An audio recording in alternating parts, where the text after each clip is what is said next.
नमस्कार। तो चली जा आज लेके आ गई बनी जा कान्हा के होली। तो कान्हा भी होली खेले आ रहल बड़ा। उनका के बुलावल जाता कि मथुरा जाके बुलाए के नहीं खे कन्हैया रउरा होली में तो आ जाई।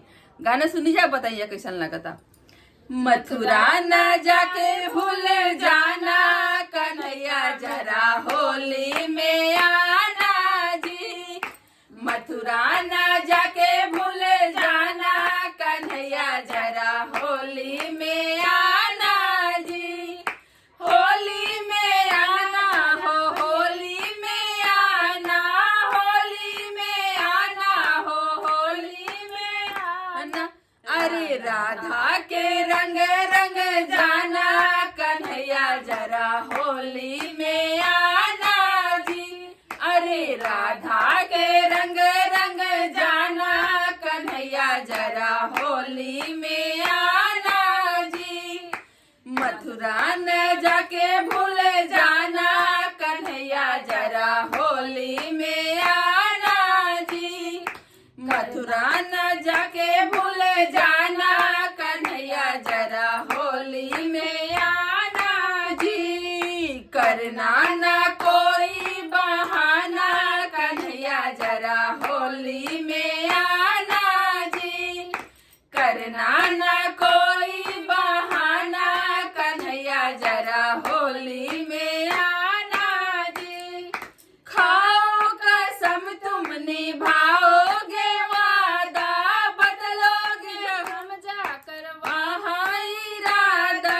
खाओ कसम तुम निभाओगे वादा, बदलोगे जाकर ना वहाँ इरादा। करना न कोई बहाना कन्हैया जरा होली में आना जी।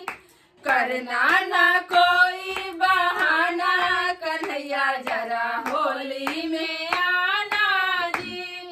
मथुरा न जाके भूल जाना कन्हैया जरा होली में आना जी।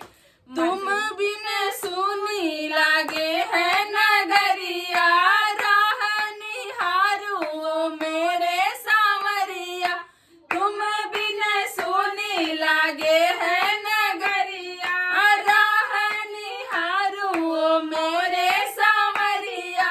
बंसी के धुन सुनाना कन्हैया जरा होली में आना जी।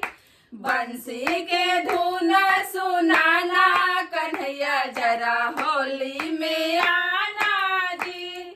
करना न कोई बहाना कन्हैया जरा होली में आना जी। करना न कोई बहाना कन्हैया जरा होली में आना जी। बरसाने की तुम गलियों में आना, भर पिचकारी तुम रंग ले आना। बरसाने की तुम गलियों में आना, भर पिचकारी तुम रंग ले आना।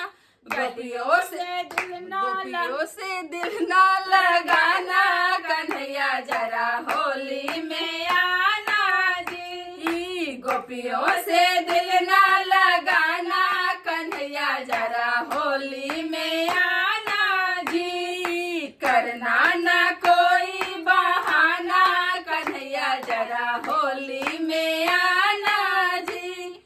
होली में आना हो, होली में आना, होली में आना हो, होली में आना।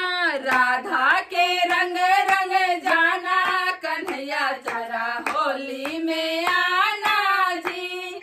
राधा के रंग रंग जाना कन्हैया जरा होली में आना जी। मथुरा न जाके भूल जाना कन्हैया जरा होली में आना जी। मथुरा न जाके भूल जाना कन्हैया जरा होली में आना जी। धन्यवाद। कसम से हमरा गावे में इतना बढ़िया लागल है गीत, तो हमरा लगा था कि रउओ लोग के अच्छा लागल हो गीत। तो सुन लेनी जा। तो हमने के चैनल पर अगर नया बनी जा तो चैनल के सब्सक्राइब कर ली जा, वीडियो को लाइक करी जा और शेयर भी करी जा। धन्यवाद। धन्यवाद।